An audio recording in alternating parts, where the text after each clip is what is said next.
Everyone says the stock market makes people rich. Almost nobody can explain how. 3 minutes, one lemonade stand, and you'll know exactly where the money comes from. Go. Say I run a lemonade stand. Best one on the street, 50 cents a cup.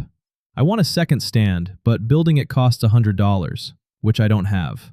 So I cut my company into 10 equal slices and sell 5 to the neighbors for $20 each. There's my 100. Each of those slices is a share, and that's all a stock is. A slice of a real business. When the stand makes a profit, every slice holder gets their cut. That's the first way people make money on stocks. Own a piece, earn a piece. Here's the second. A heat wave hits. Lemonade sells out. Profits double. Now everyone wants a slice, but there are only 10. More buyers than sellers, so the price climbs. 20, 30, 40. Whoever bought at 20 can sell at 40. The business grew, and the slice grew with it. Then comes a rainy July. Profits dry up, some owners want out, more sellers than buyers, and the price drops. That's the whole mystery. A stock's price is just the last deal two people agreed on, chasing one question.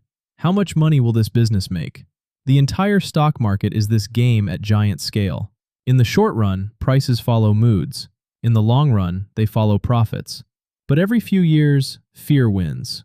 2008, the market lost roughly half its value.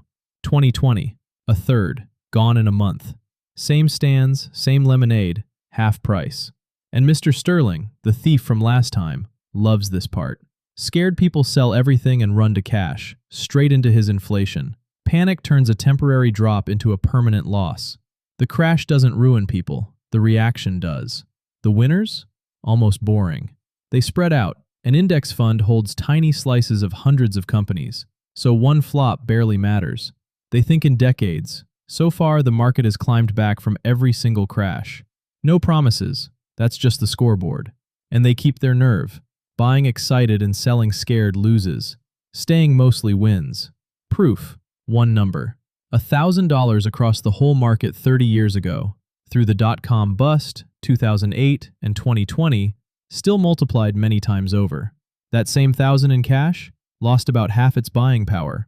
The machine didn't just outrun the thief, it lapped him. So, a stock is a slice of a real business. Its price follows profits, eventually.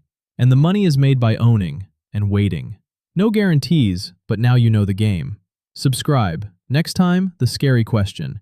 Is a 2026 crash coming? Miles. Out.